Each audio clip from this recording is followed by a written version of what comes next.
Hello, everybody, and welcome to another weekly podcast of everything vaguely paranormal. What's up with that voice? Yeah. What the hell I is that? I don't know. I'm Weekly excited. podcast. I'm excited because it's Ferocious Female Month. Finally, I love this. This is my favorite y'all month, you know- guys. Y'all know how I feel about my females. Y'all know how I feel about it. And we're going to be spending an entire month on Ferocious Females. And boy almighty, are we kicking it off with a doozy. Because I don't ask me. I'm still on investigation high from this last weekend. and we're doing one of my favorite true crimes tonight. Hell yeah. Aileen Wuornos. I know everybody knows that name. Mm-hmm. I promise not to do any more inflections with my voice throughout. Actually, I won't make that promise. But anyways, how are y'all doing tonight? As with me, as always, I have my partners in the paranormal, Mr. Ryan Robertson, Miss Shelley Pruitt, and I am Blake Smith. We're just gonna go with investigation high. That's why we're screwing it up. Yeah. Anyways, how are y'all doing this evening? Well, I mean, it's an exciting topic. It's an exciting month. This month is, I mean, last year we had some doozies. This month we got some real doozies too. Oh my god! And I am real excited to get into this one because this woman is very, very interesting. You hear a lot about male serial killers, but you don't hear a whole lot about female serial killers. And she is one of the heavy hitters. So I'm ready to see what happens. She's kind of the one that screwed up the FBI's profile on what a serial killer was. They finally realized at some point that it wasn't a male they were looking for, it was a female. But he didn't fit the way females usually killed people. So that kind of messed up the FBI's profile, and it taught them a different way to profile serial killers and catch them. And that was her. And we are going to delve far into all of that. So, but first, I got to build y'all up to that whole point. We know what she did. How did she get there? That's my whole question. So I don't think it's a secret to the world who Aileen Wuornos was, or the heinous acts that she committed in the late 1980s and early 1990s. She was the 10th female murderer executed in the United States since 1976, and only the second female murderer executed in the state of Florida in the same time frame. But that's just the end. She was dubbed, Ryan, as you said, as America's first, quote, America's first female serial killer, which is a title that's as false as her claims as killing in self-defense. It's true that she was a prostitute who killed 7 men in Florida and then gave a detailed confession at the behest of her lesbian ex-lover. She was also prone to memorable outbursts while on trial, especially after receiving those 6 death sentences, more than anyone else residing on death row at the time. Her fate was sealed from the moment that she was apprehended due to her belligerence, which brought a lot of contempt in most who crossed paths with her or knew the story. She shouted with bravado claims of sexual assault by all 7 of her victims, which is incomprehensible as her boasting of having served 250,000 Johns while prostituting. That is a claim that is widely reported as truth, and that would require betting 35 men a day for 20 years. Just, Yeah. So you know. And I think that's why probably wasn't very good at math. No. Okay. But I think that's why it's important to dispel those claims early on in her story. But even though if you toss these sensational claims away, the story of Aileen Wuornos remains very intriguing. From her never had a chance personal history to the melodrama of her confession and befriending an adoption by Arlene Prale, her story truly reels one in. So let's get on into it.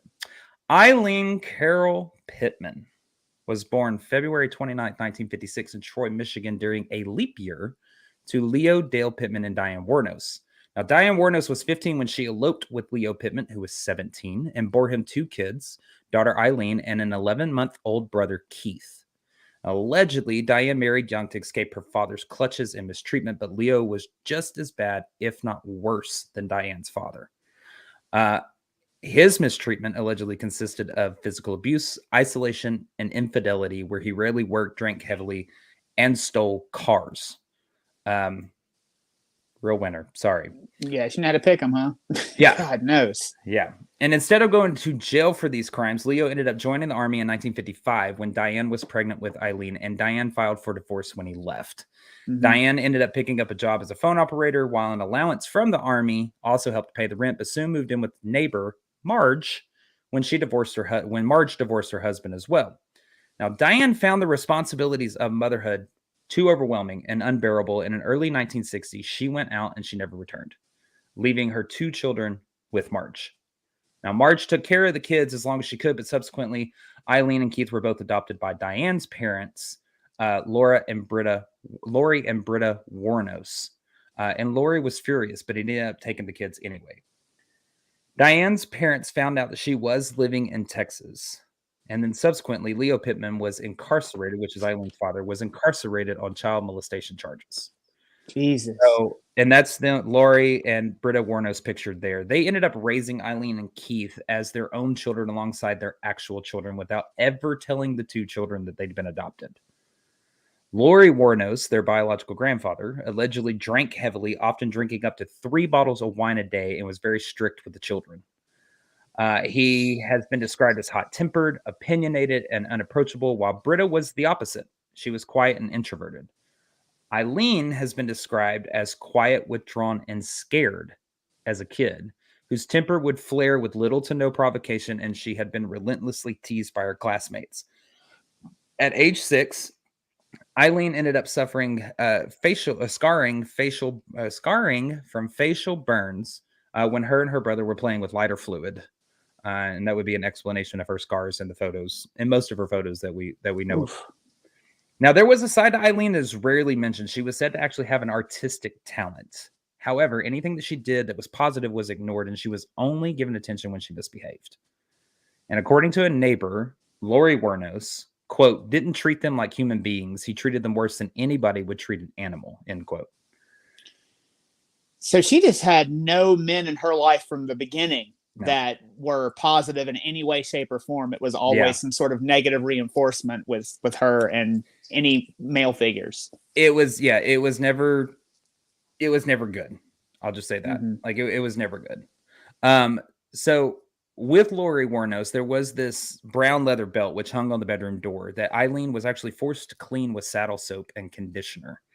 And this belt was actually ended up being used quite often in her discipline. Now, Eileen's older siblings, her biological aunt and uncle, Lori, not to be confused with Laurie. There's Lori and Laurie. Lori is the adopted sister. Laurie is the adopted father. So Lori and Barry Wuornos are the brother and sister. They recall groundings and spankings, but nothing to the degree that had been described by friends and even Aileen herself. But I do feel it is important to kind of point out here that often in these cases where there is like this familial abuse and alcoholism, children will tend to block out, gloss over, or even downplay the abuse as they get older, especially if it's not them that's on the receiving end. Now, I'm not saying that's exactly what's happening in this case, but I'm just pointing that out. How much older were they than Aileen and her brother? So Barry was a few years older. Lori was very close to age with Aileen. I think around about the same age. Because that's where I was about to say with Barry Wuornos. He actually ends up leaving for the army when Aileen was 11. So he doesn't, which is about the time that a lot of this stuff starts taking place with Aileen, about this like abuse and discipline, heavy discipline, all that stuff. So he's not there to see, I guess, the day-to-day and have knowledge of the day-to-day process of the family. Well, that was going to be my question. Know that in abusive households, that sometimes that there is one child that is singled out more than the other. So the others will go, no, that never happened to me. Right. But it did happen to this kid because this kid became the target for whatever reason. So, but again, we only have her word to go by on that. Pretty much. Is that what pretty much. It's kind of like Eileen's over here, and then you have the adopted siblings over here saying another thing, and they're at odds with each other. So it's kind of he said, she said type thing. Now there were like the siblings, Lori and Barry Wuornos, they both remember their father very fondly and with a sense of admiration. Now others did not, stating, quote, even dysfunctional families can have good or normal periods, and things like, quote, like describing the home, quote, like a dungeon most of the time. So these are actually from others who knew, like family, like friends of Eileen's, neighborhood kids, so to speak. So by the time that she's 11 years old, she was already engaging in sexual acts with other boys her age, often for spare change and cigarettes. It's also rumored that there was this local couple at this time that was supplying the neighborhood kids with alcohol and drugs as well. So by the time that she turns 12, this is when it all kinds of starts to break down, because it comes to light that Laurie and Britta Wuornos were not her parents, but were in fact her grandparents. And when this truth comes out, Laurie Wuornos would say nothing about their father to Keith and Aileen, and he rarely talked about their mother too. And so Keith and Aileen began to rebel against the severity of his discipline, and they became incorrigible, according to a lot of the sources. Now, on January 30th, 1969, in the midst of all of this and finding out that she is actually adopted, her father, Leo Dale Pittman, he is found hanging in his jail cell by a bedsheet, presumably self-inflicted, while he's imprisoned in Leavenworth in Kansas. Wasn't able to find out too much more past that. I'm not exactly sure how she found out or how the family found out. I mean, of course, it's her father, so I'm sure that they got a phone call or something like that. But I couldn't find too much further into what had actually taken place with him. What are you going to say, Ryan? You got to wonder how she processed that too. Even though she never technically met her father, she does know that there is a man out there who is her dad, and it's not the dad that she grew up knowing. Yeah. And, you know, someone who finds out when they're going through the change to be a young adult, finding all that stuff out, it's got to screw their head up whenever they're going through that. Well, to make matters worse, in junior high around this time, Aileen begins to exhibit hearing loss, vision problems, and trouble in school. Her IQ was established at 81, which is in the quote low dull normal range. And school officials began to urge that Aileen needed to receive counseling, and even tried to improve her behavior by administering a mild tranquilizer with her. Yeah.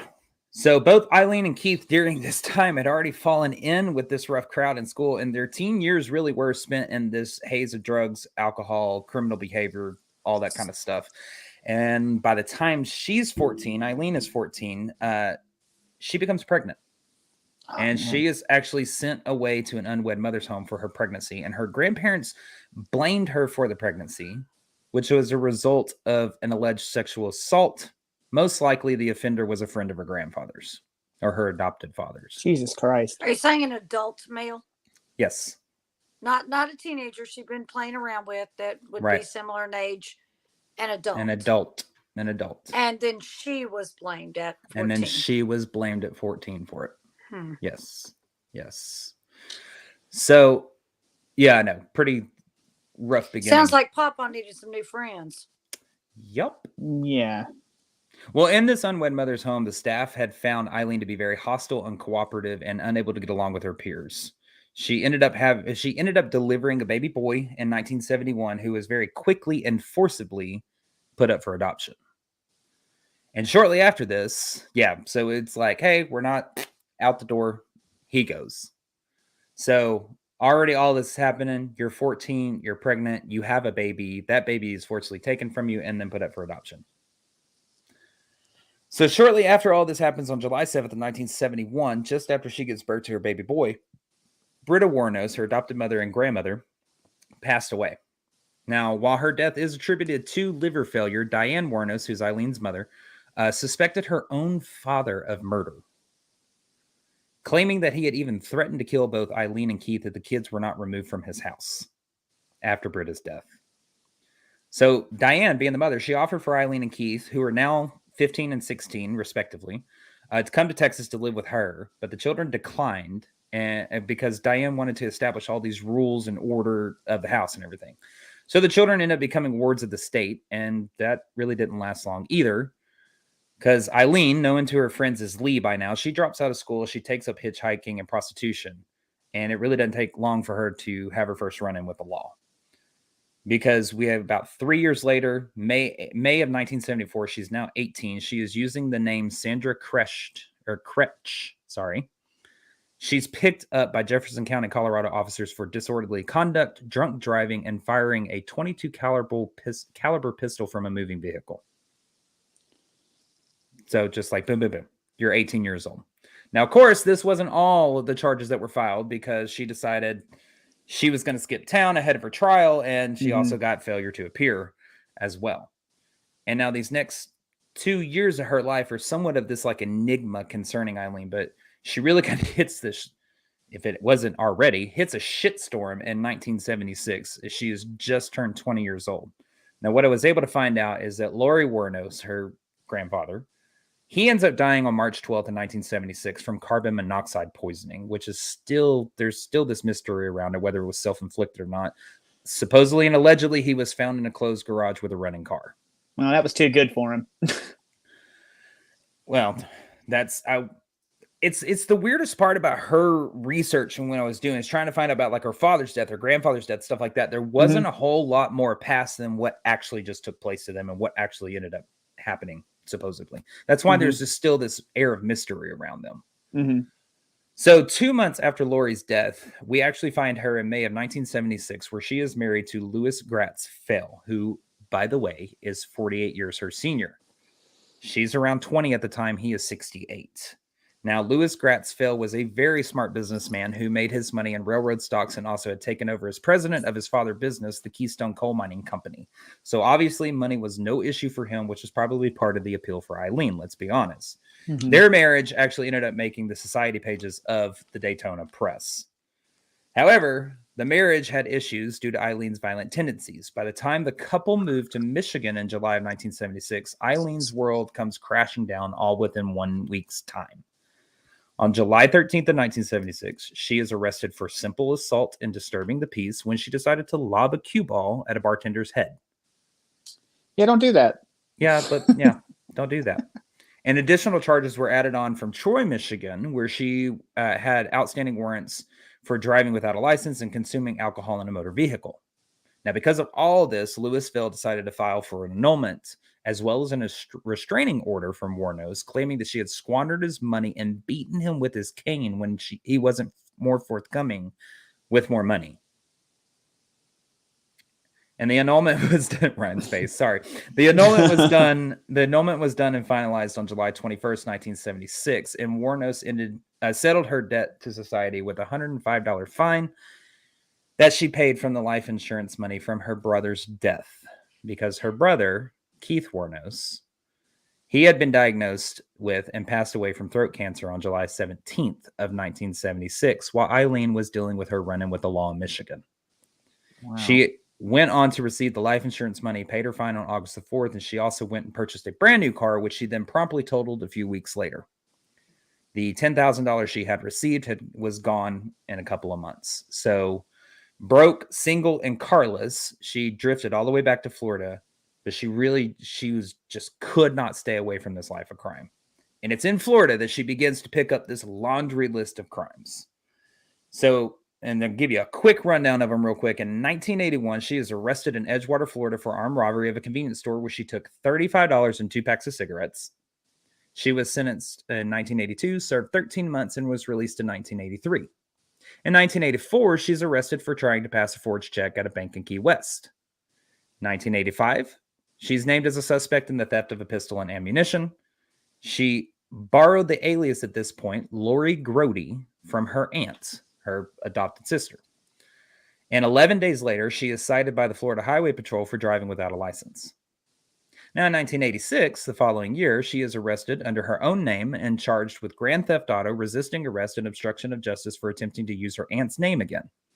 And in the stolen car was a .38 caliber revolver and ammunition.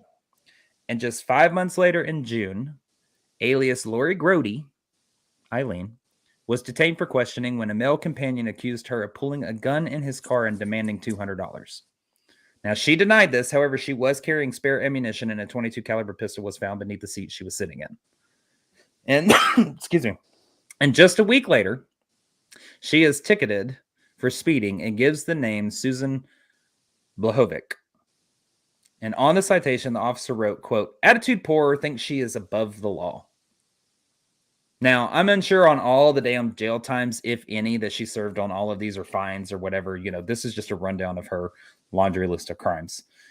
So now we get into 1986, and sometime between the middle and the end of June 1986, Aileen Wuornos meets then 24-year-old Tyria Moore, who's known as Ty, at the Zodiac Bar, which is this gay bar in Daytona Beach area.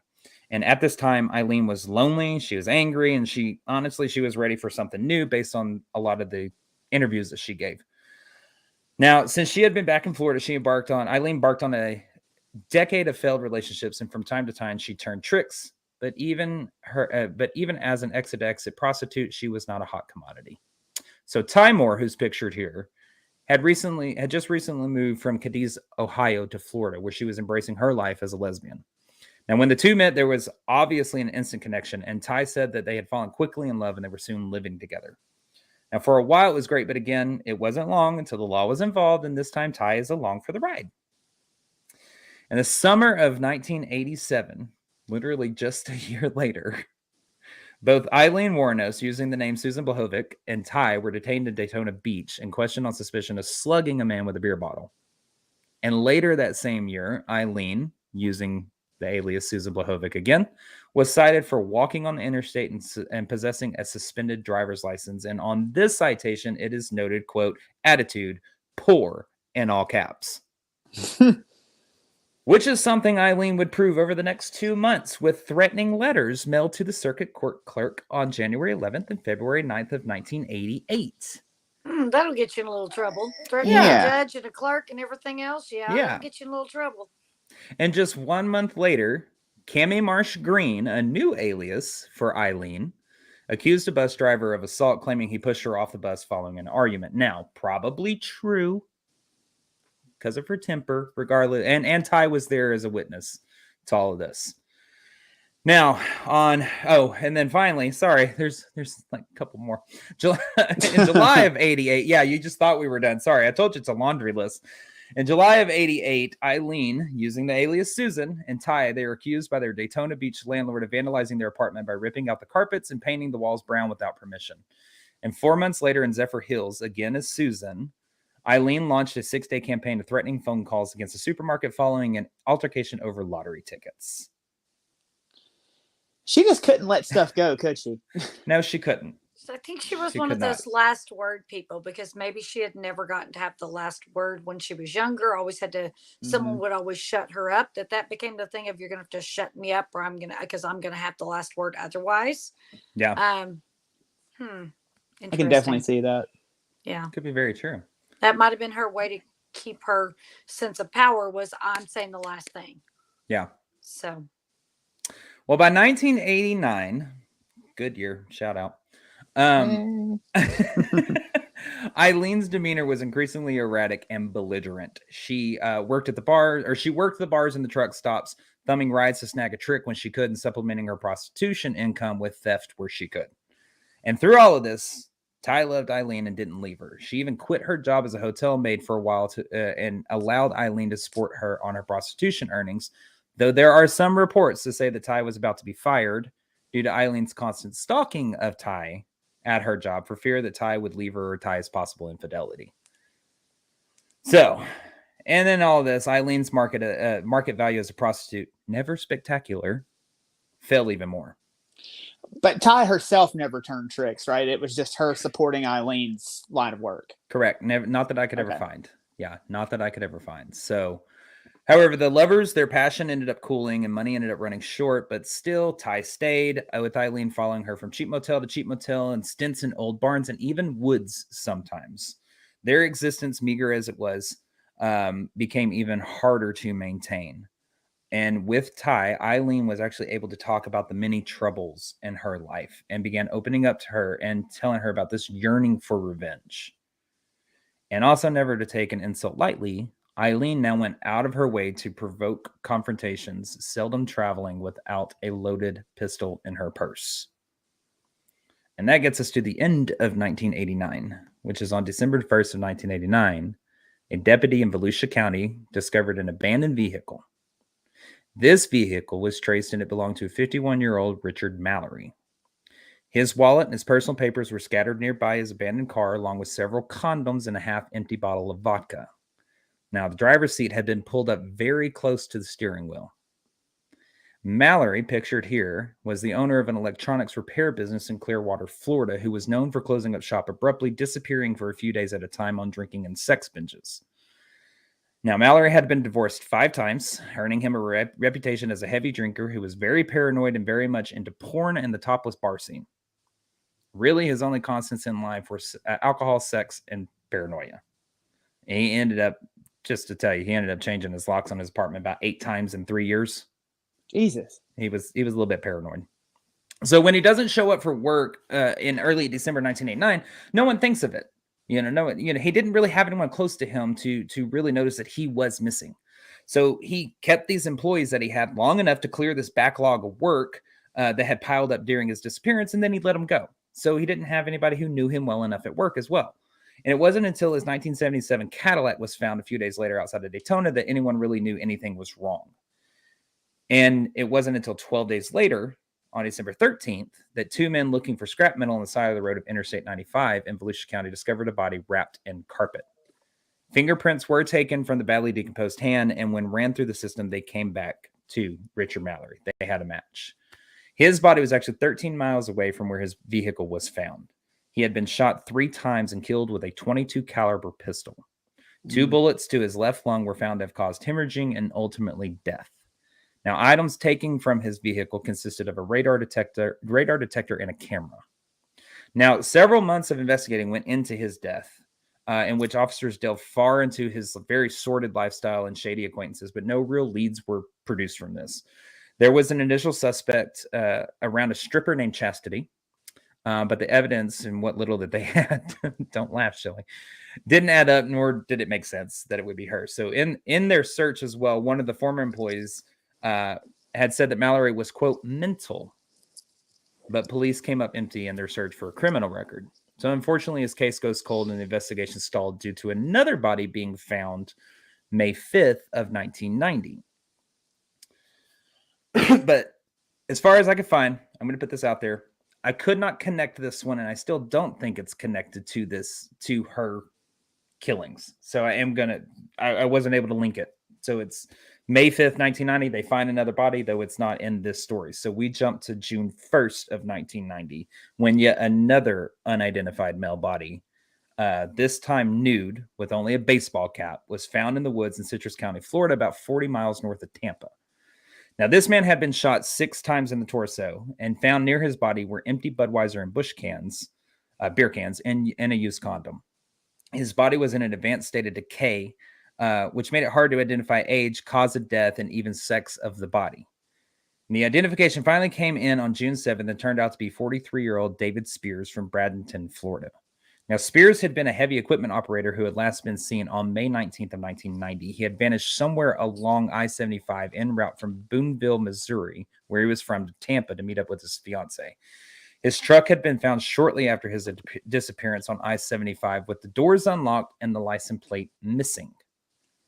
Now, listed as stolen from his truck were tools, clothing, $600, and a one-of-a-kind ceramic panther statue.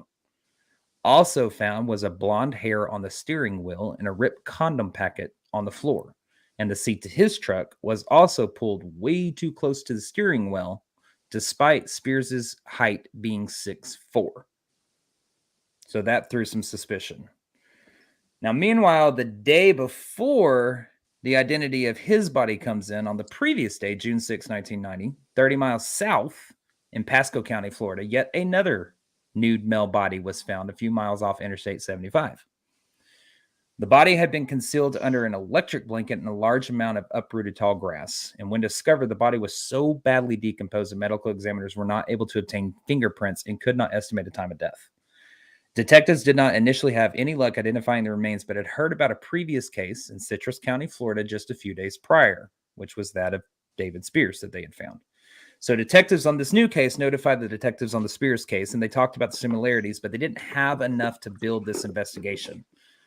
So it would later come to light that the remains of this new one on June 6th belonged to 40-year-old Charles Carskadon. Now, Carskadon was a truck driver and a part-time rodeo worker who was last seen alive on May 31st, 1990. His vehicle and its contents had been discovered around June 6th or 7th, and it had been red tagged and ultimately towed away by the Florida Highway Patrol. And it had been traced to him by using the VIN number. They finally ended up finding it at the tow lot.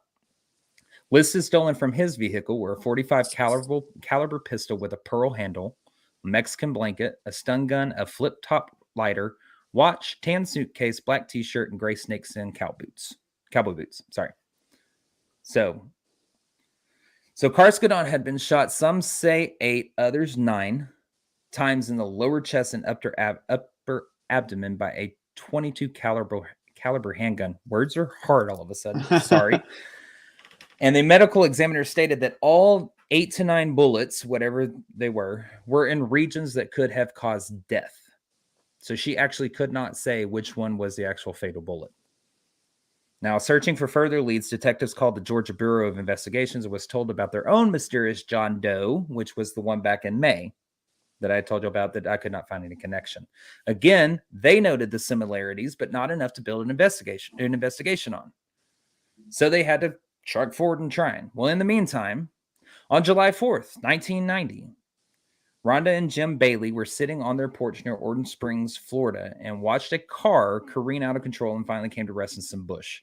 From the wreckage emerged 2 women who were swearing at each other and frantically throwing beer cans into the woods along with the license plate.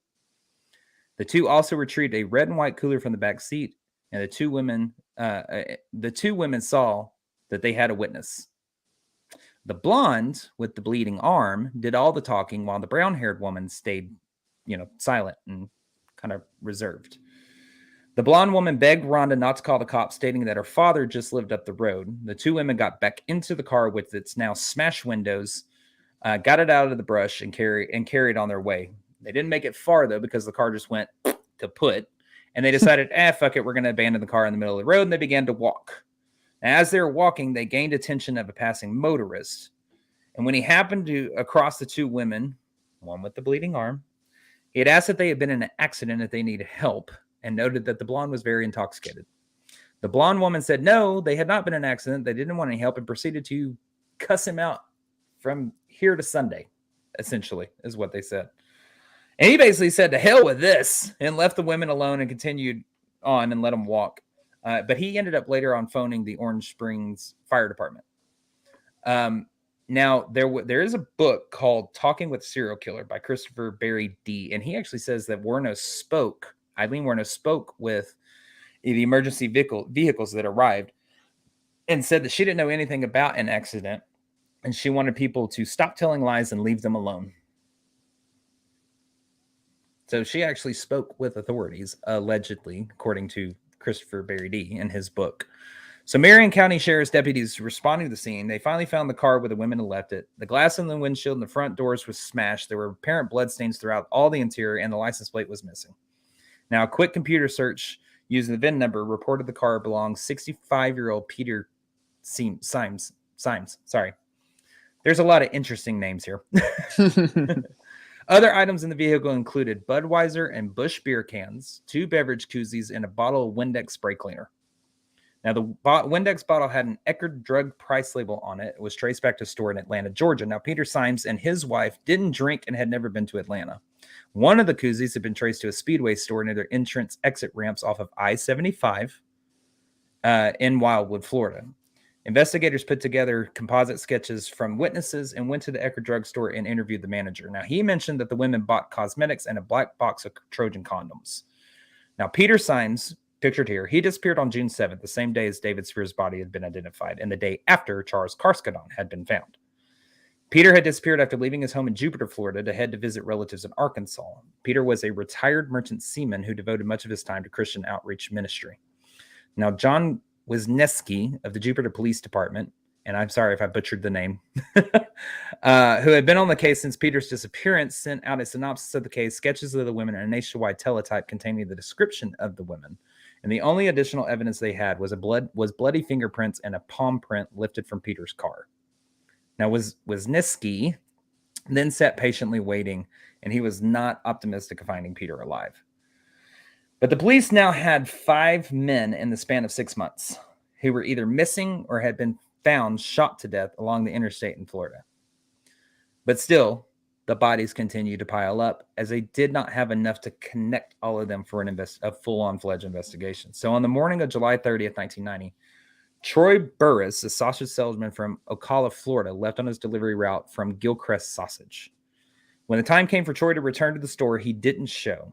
Gilchrist sausage manager Johnny May Thompson started calling around and soon found out that Troy had actually never made his last few delivery stops. Later that night, Thompson went to look for Troy, which yielded no results. At 2 a.m., Burris's wife reported him missing, and at 4 a.m. that same morning, police located his delivery truck on the shoulder of State Road 19, 20 miles east of Ocala. It was locked, the keys were missing, and so was Troy. 5 days later, in the Ocala National Forest, a family out on a picnic happened upon a body in a clearing just off Highway 19, about 8 miles from where the delivery truck had been found. Unable to identify the remains of the scene due to decomposition from the humidity, Troy's wife was able to later identify him by his wedding ring. Oh, man. I know. So police later found Troy's credit cards, clipboard, business receipts, and a trash bag near where his body was found. Even though the body was in a bad state of decomposition, evidence showed he had been shot twice, once to the chest, once to the back, by a .22 caliber pistol. Now, other than a drifter, which they cleared very early on, detectives didn't have anything else to go on, so this case also went cold. So every body that they found so far seems to have been shot in the chest, which leads me to believe that they died a slow death because like their lungs are probably filling up with blood, and she's probably standing there watching them die.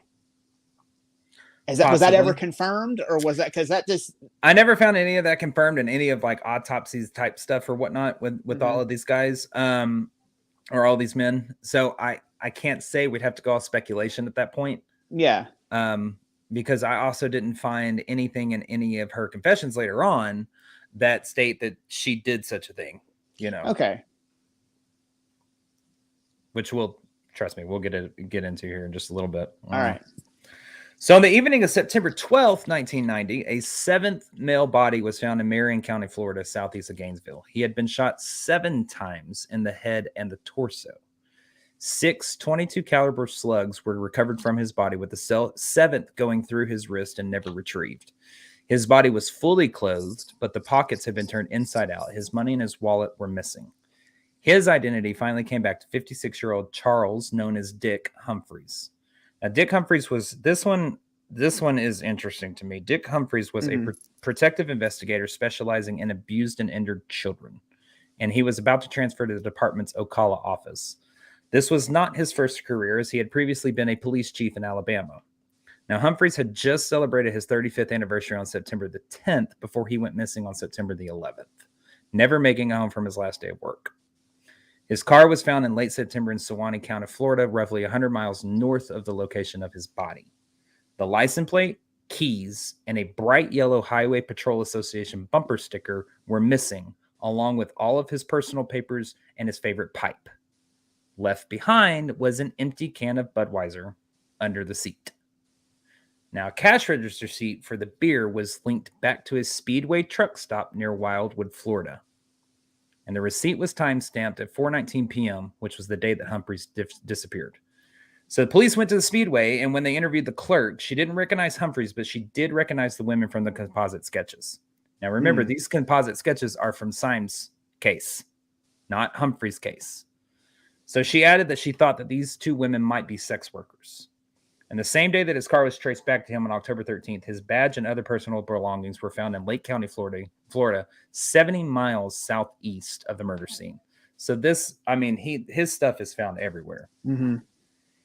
And then only a month later, on November 19th of 1990, the nude body, except for socks, of 60-year-old Walter Gino Antonio was found on a logging road in Dixie County, Florida, just west of Gainesville. Now, Walter was a truck driver and a member of the reserve police from Merritt Island, east of Orlando, Florida. He had been shot 4 times, 3 in the back and once in the head with a .22 caliber gun. And when Walter had been found, he had been dead less than 24 hours. So getting a little close on that one. His clothes were later found in a remote area of Taylor County, which neighbors Dixie County to the west.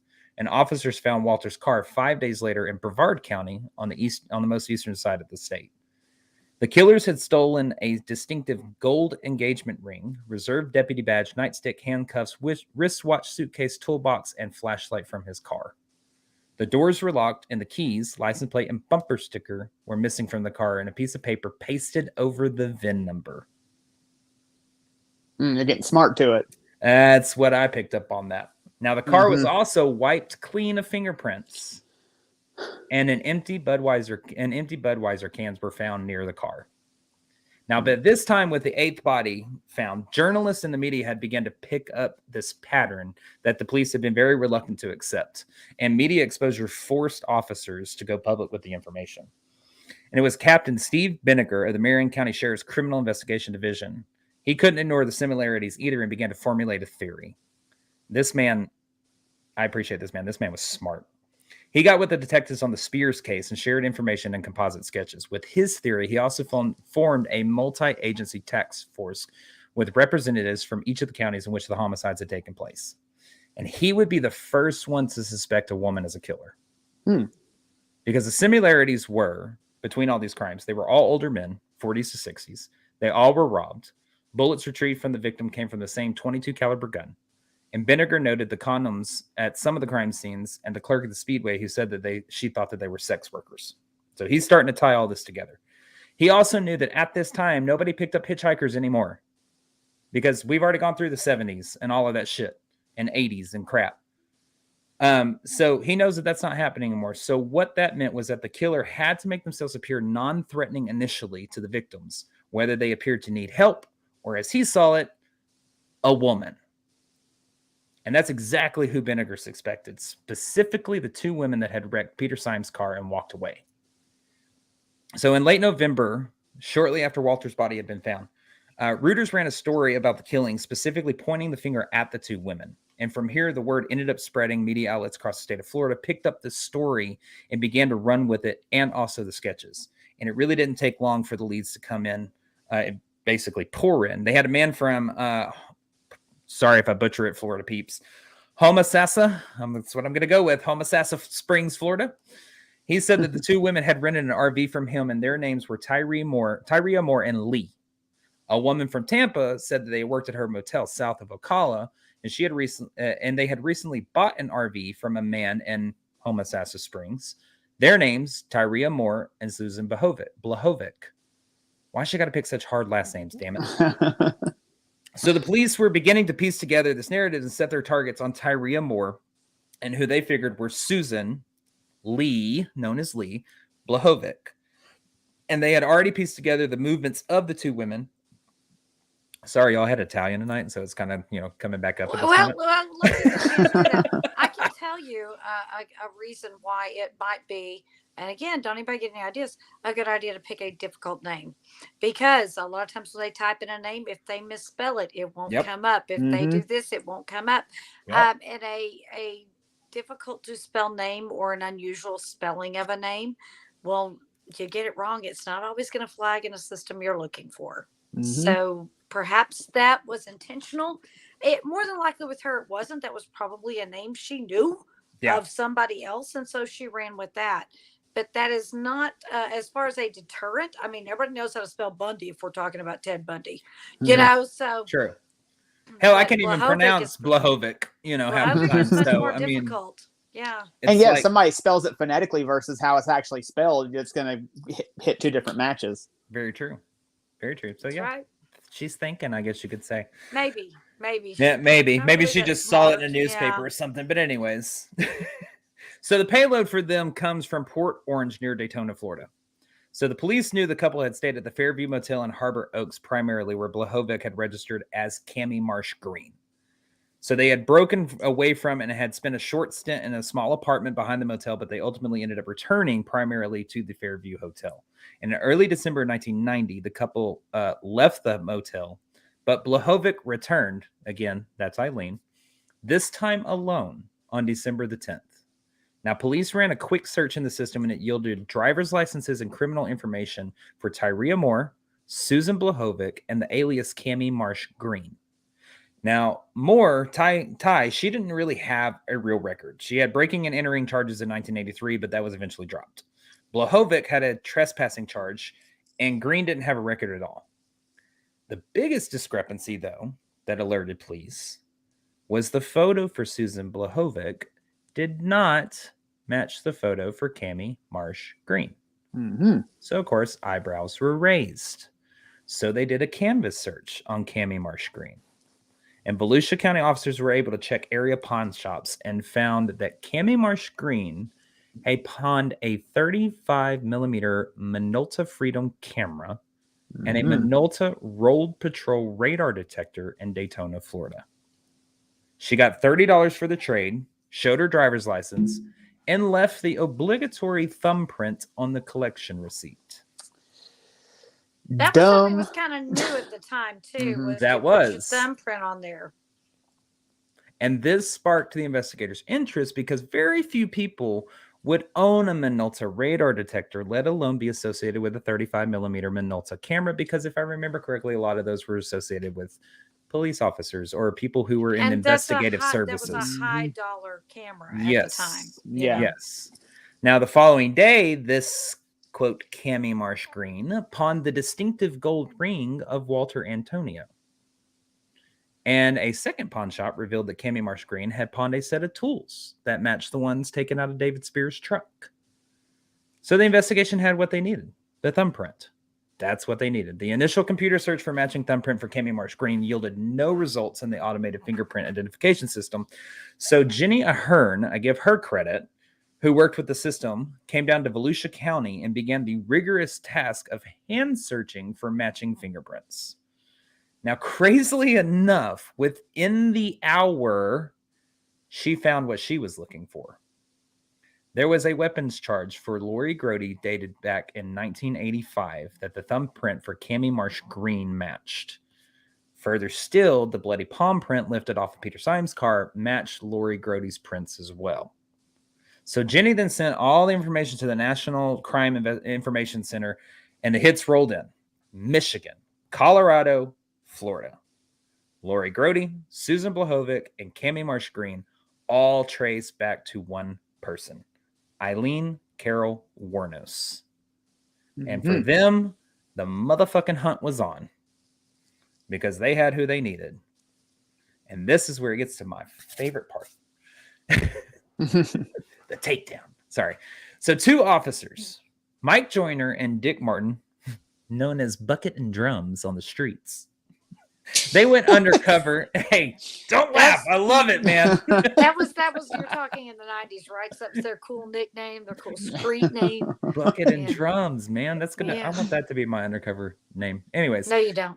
No, I don't. But so their aliases were Cymbal and flute. Crazy and bitch. That would be mine and Shelley's. But anyways, so they go undercover in early of 1991. Their aliases were drug dealers down from Georgia just looking for a good time. So Joyner said, quote, I have no idea how many bars I went into. If they served beer, I went into it. Now, the two went into a bar in Port Orange, and when Joyner headed up to the bar, he looked over and he saw a lady with a scar that alerted him. It was Aileen, but she was alone. Ty was nowhere in sight. Joyner told his partner, go tell my captain, let him know I found her and I'm staying. I'm not letting her out of my sight. So Joyner eased over to Aileen, balls of fucking steel, sorry, where Aileen was and asked her, can I buy you a beer? Well, he had Eileen's weakness, a wad of cash, and he pulls it out. And he basically is quoted in an interview as saying, money can open up anybody's mouth. And he said, that woman, she can drink a beer now, I promise you. She was very friendly until she got enough to drink in her. Then she turned.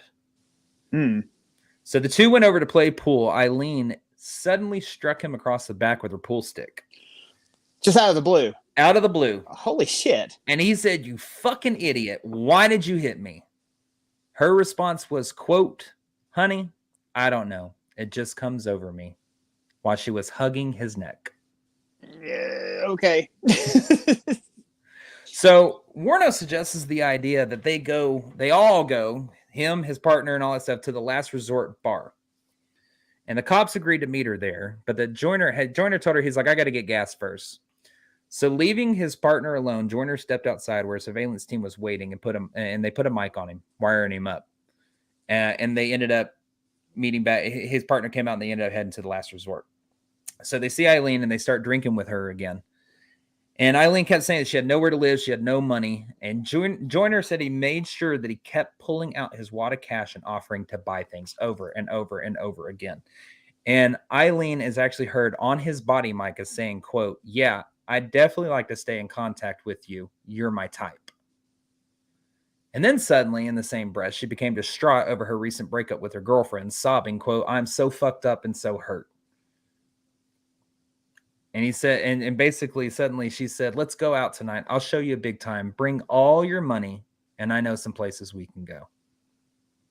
So the ploy was working, and Joyner knew that he was being groomed at this point. If you listen to his interviews, he knew that at this point. Joyner says, "I knew what that was about." And so he excuses himself and he goes to the restroom and immediately tells his backup team. He says, quote, "Guys, this is it. This is it. Okay.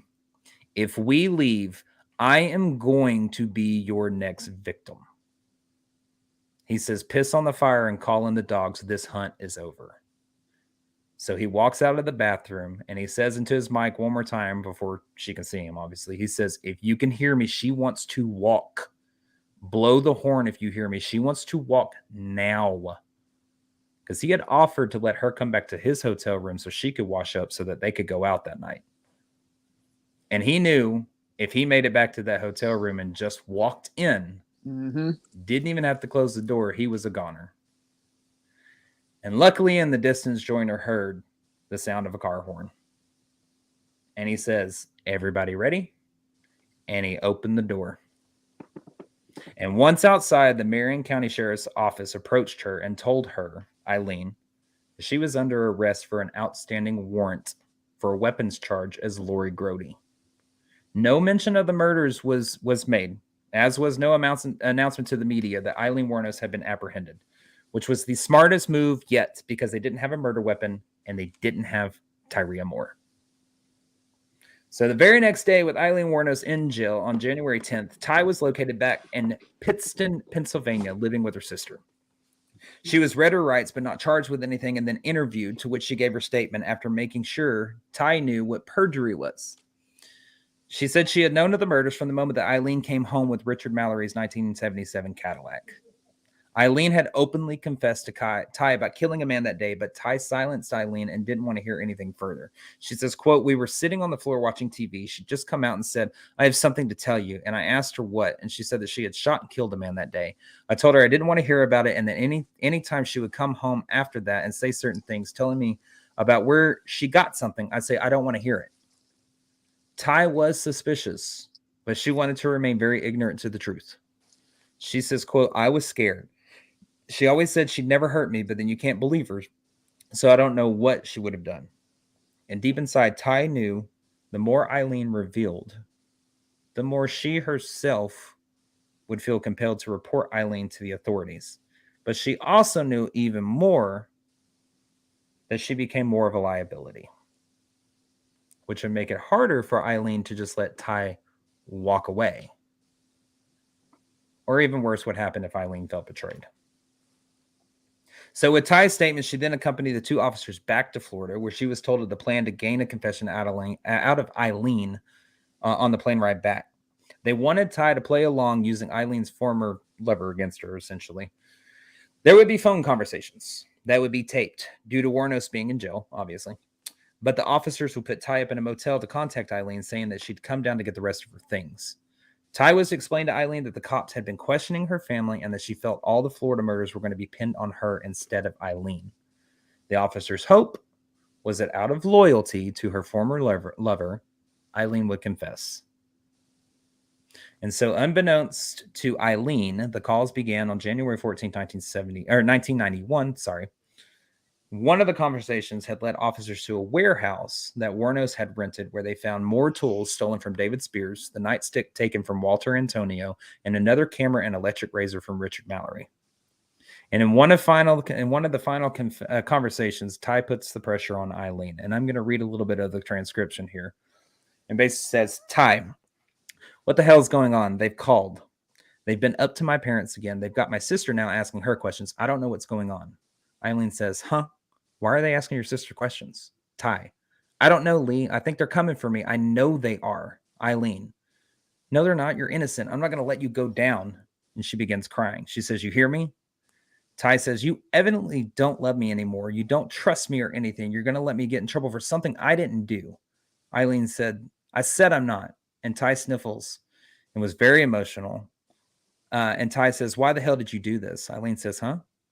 Ty said, why did you do this? And Aileen begins to sob and says, I don't know. Ty begins to sniffle, and Aileen says, listen, Ty. Ty says, what? Aileen says, I'm probably never going to see you again. You know that. Ty responds, yes. Aileen says, I love you. And at this point, they're both sobbing. And Aileen says, if I have to confess everything just to keep you from getting in trouble, I will. Ty says, okay. Aileen says, so don't worry, okay? Ty responds, okay. Aileen again tells her that she loves her. And Ty says, we'll do it now and get it over with. And Aileen says, right at this very moment. And Ty says, yes, get it over with. And Aileen says, all right. And Aileen says, all right, I love you. And they hang up. And confess she did. Because, see, the thing is that Ty was probably the most stable relationship that Aileen ever had in her entire life at this point. But that's just where the story gets the craziest.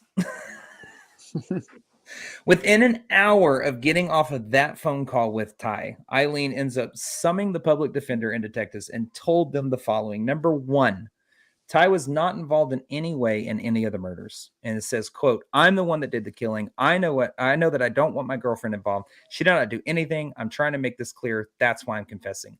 But what I did, I don't understand why I did it. I just don't. I should have never done it. See, most of the time I was drunk as hell and I was a professional hooker. And I will say that there actually is no evidence that indicates Ty in any of these murders. So I'm throwing that out there. She says, number two, nothing was her fault. Not the murders and not any circumstances that led her down the criminal path in her life. Number three, all the killings were done in self-defense, claiming that each of the victims had either physically or sexually assaulted her or threatened her. She says, quote, they were bad because they were going to hurt me. This person was either going to physically beat me up, rape me, or kill me. And I don't know which one. And I just turned around and did my fair play before I would get hurt. I shot them because to me it was like self-defending. I felt if I didn't shoot them and didn't kill them, first of all, if they had survived, my ass would be getting in trouble for attempted murder. So I'm up Schitt's Creek one way anyway. And if I didn't kill them, of course, I had to kill them. Or it's like retaliation too. It's like, you bastards, you were going to hurt me. What's interesting is her story seems to develop as she tells it. When she thought she had actually slipped and said something that was kind of incriminating, she would back up and retell the portion of that to better suit herself. So she said she had been sexually assaulted many times over the years, is what she tells the officer. Now, in her versions of the first victim, and I'm going to delve a little further into her first victim because ultimately that's pretty much her undoing at this point, is her first victim with Richard Mallory. She tells investigators that Mallory had picked her up on a rainy night in 1989 while she was hitchhiking. They later went into a secluded area to engage in an act of prostitution.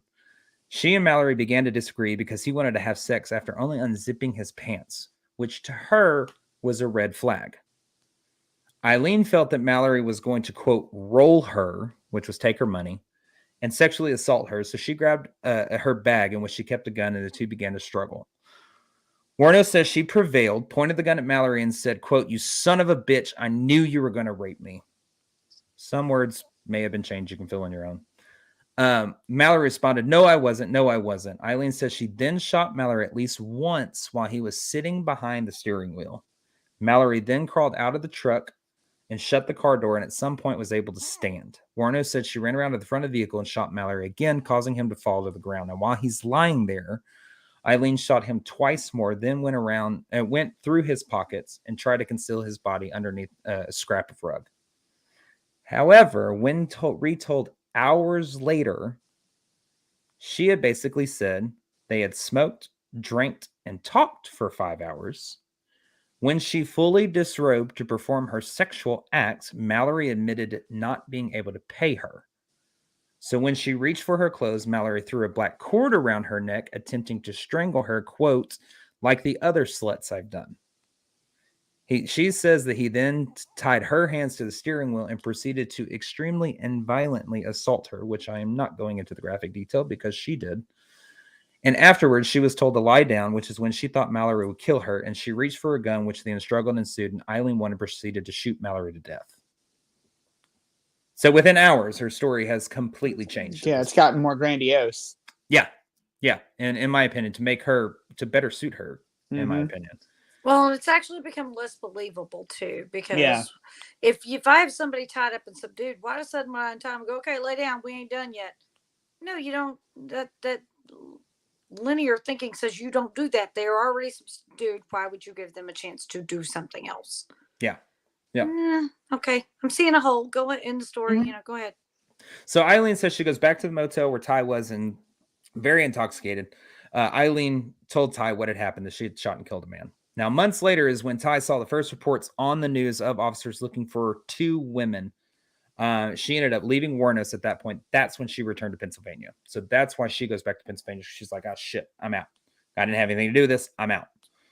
So Aileen continued to confess that when her victims became too aggressive, she killed them out of fear.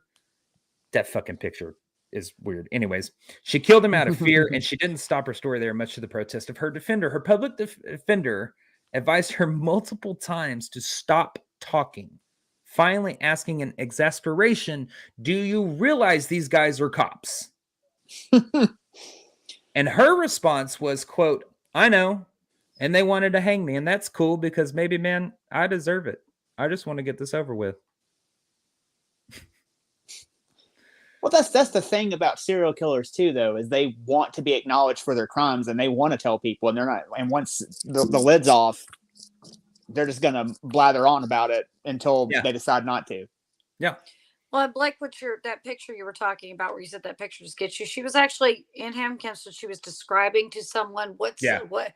Actually, I believe that picture is from when she was describing how the very first victim, Mallory, had choked her. That suddenly he had pulled that up behind her neck, and she was giving her example while in handcuffs. Yeah, I'm almost certain that's what that picture is from. I think you're right on that. And something else that I don't know if you've seen this anywhere or not, but she got very upset at the way she was being described on the news, because she was being described as a dirty blonde, dirty blonde-headed woman, and she was not happy with that.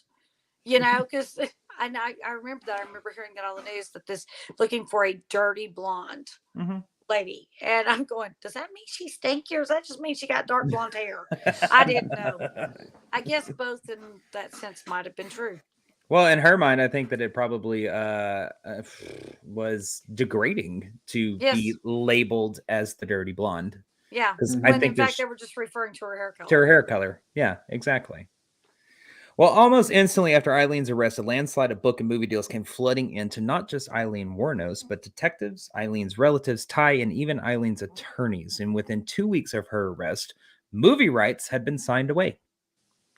The top investigators on the case also got attorneys to field offers for them as well. Now, when this was leaked, they were like, no, we're going to put in the money for a victims fund. No, all that shit. Yeah, right. Yeah. But the whole point is that Aileen seriously thought that she would make millions off of this deal. She was all over the local, national, and even international news, but she hadn't considered one thing. And I think this is fucking hilarious. Florida had a law in place against criminals profiting in such a manner. While remaining ignorant to this, she continued to talk about the crimes to anyone who would listen, casting herself in better light each time. The medical examiner had, in fact, determined that Richard Mallory was intoxicated at the time of his death. And when investigators looked into his past, they were unable to find even a hint that he had any criminal record. Now, with this, Aileen was headed to trial, but the twists and turns were not done, because in the later part of January, a 44-year-old born-again Christian walked into Aileen's life. Arlene Prale, who ran a horse breeding and boarding facility in Ocala, Florida. She wrote Aileen after seeing her picture in the newspaper stating, quote, my name is Arlene Prale. I'm born again. You're going to think I'm crazy, but Jesus told me to write you. Sure he did. She then proceeded to provide her home phone number, and on January 30th, Aileen Wuornos placed the first call to Arlene. Arlene quickly told Wuornos that her public defender was trying to profit off her story, as was everyone else. So Aileen asked for and received new representation. Arlene spoke with reporters on Wuornos' behalf, describing their relationship to a Vanity Fair reporter as, quote, a soul binding. We're like Jonathan David in the Bible. It's a tough part of me. It's as though part of me is trapped in jail with her. We always know that what the other is feeling and thinking. In the world, if the world could know the real Aileen Wuornos, there's not a jury that would convict her. End quote. So this woman's a nut too. Arlene Oh, but appeared. it gets better. Oh, but it gets better. Arlene appeared on talk shows and in tabloids speaking about Wuornos' good and true nature. Really, anyone who would listen, she'd meet with, let's be honest. She would also arrange interviews for Wuornos with reporters that were sympathetic, which in turn would allow Aileen to continue to spread her embellished stories. Now, who's trying to profit off of what now? Oh, just wait.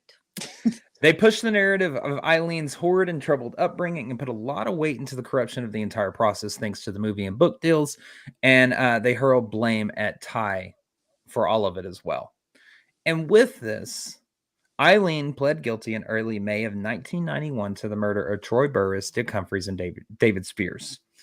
Aileen even offered to show detectives where Peter Symes' body was, but the whole ended up thing being a ruse to get out of jail for some time. So detectives speculate Symes' body was dumped in a swamp off I-95, but his body, even to this day, has still never been recovered. Wow. And just when this whole circus couldn't get any stranger, Arlene and her husband legally adopted Aileen Wuornos on November 22nd, 1991, after Arlene said God told her to do so. Okay. Which, if you think about it, if someone is your parent, Mm-hmm. they suddenly have a lot of control over Exactly. aspects of your life. Like Yep. power of attorney. Yep. Like rights to stories. Mm-hmm. Yeah. It's like, oh, this guy's trying to profit off of you, but I'm profiting off you, but I'm doing it for the right reasons. He was doing it for all the wrong reasons. I'm doing it because Jesus said Yeah, so. Jesus told me. Jesus said so, yep. Yeah. So with her new adoptive parents, Aileen Wuornos was set to stand trial. And Wuornos' attorneys engineered a plea bargain for Aileen, plead guilty to 6 charges of murder, and she would receive 6 life terms. And this would have been all good and well, but one state attorney wished to seek the death penalty for Aileen, so she went for trial for the murder of Richard Mallory. That's why I spent so much time on him.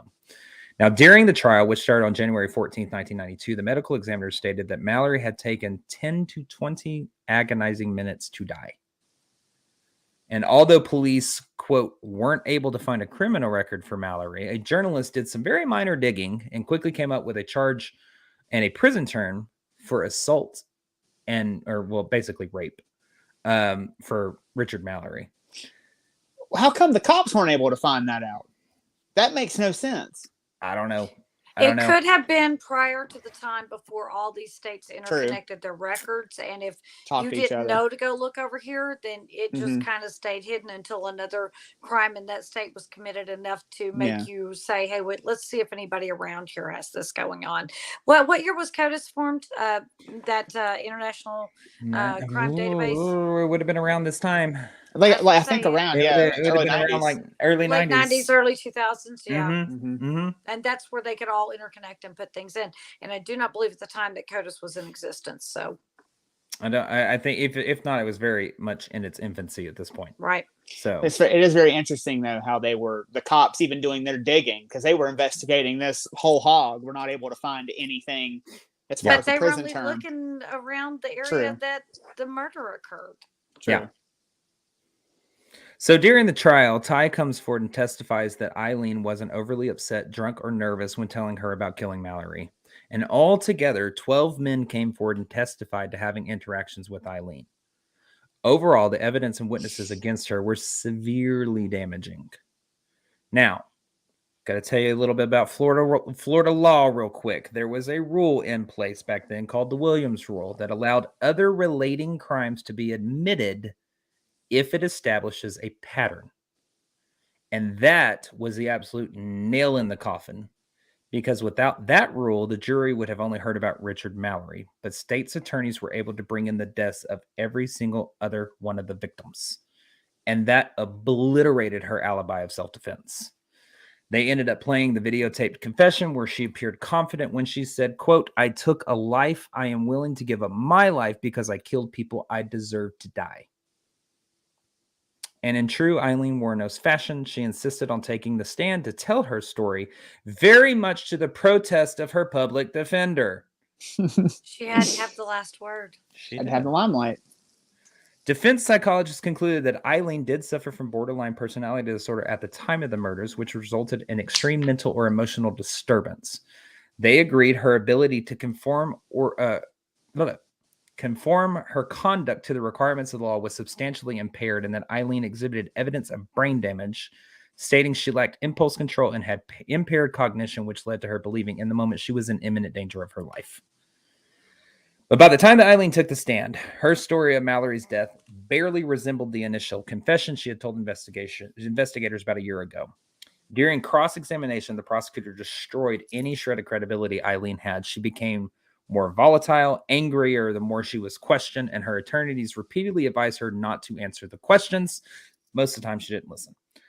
By the time it was all said and done, there was absolutely no doubt how the trial would end. I think in all of this, she only invoked the Fifth Amendment so many times, but she would answer questions at the same time. So she couldn't help herself. I don't think that she could. I really don't. The state psychologists agreed with everything the defense psychologists said about Aileen, but didn't believe the cognitive impairment was substantial and the disturbance was not extreme. In other words, she knew what she was doing, is what it comes down to. Mm-hmm. 13 days later, the judge charged the jury, and within 2 hours, they came back with their verdict and found Aileen Wuornos guilty of first-degree murder. She exploded with rage, calling the jury a few choice words, everything other than a Christian, and ended with scumbags of America. Well, not the brightest move, because that instance was still fresh on their minds when the penalty part of the trial began the very next day. They started to impose the sentence. Exactly. So the defense tried desperately to conclude that Aileen was mentally ill and suffered from this borderline personality disorder, and that her tumultuous upbringing had stunted and ruined her. Her attorney referred to her as a, quote, damaged and primitive child. Sorry. That didn't help. The jury brought back a unanimous verdict: death, in a vote of 12-1. Reason being, they cited 5 aggravating circumstances and 1 mitigating factor. Aggravating circumstances being she'd been previously convicted for a felony involving the use of threat. The murder was committed during a robbery. Murder committed to avoid arrest. The murder was heinous, atrocious, and cruel. The murder was cold, calculated, and premeditated without pretense of moral or legal justification. And the 1 mitigating factor was that Wuornos suffered from borderline personality disorder. And on January 31st, 1992, Aileen Wuornos was sentenced, basically to death. She did not stand trial again, and she was unrepentant. In March, she pled no contest to the murders of Dick Humphreys, Troy Burris, and David Spears, saying she wanted to, quote, get right with God. She said in a statement to the court that Richard Mallory had violently sexually assaulted her, quote, but these others did not. They only began to. Now, of course, she ended this statement by threatening the state's attorney, his wife, and his children, which Shelley had mentioned earlier, and just very, very foul, bad things that I don't feel comfortable repeating.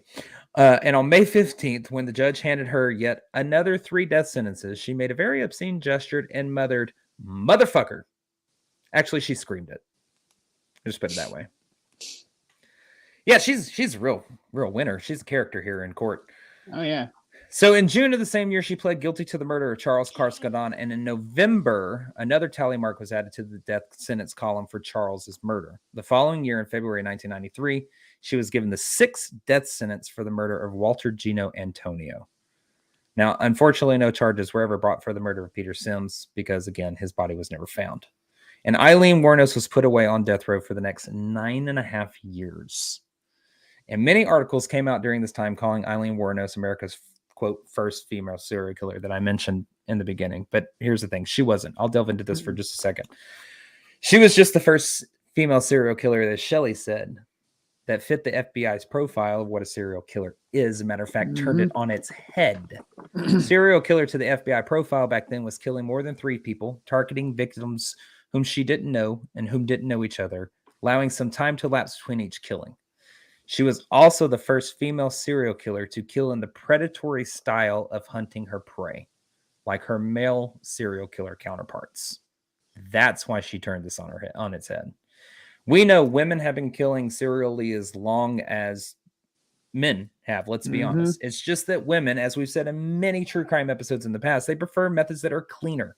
It's usually victims that they know, like mothers and children, nurses and patients, landladies and tenants.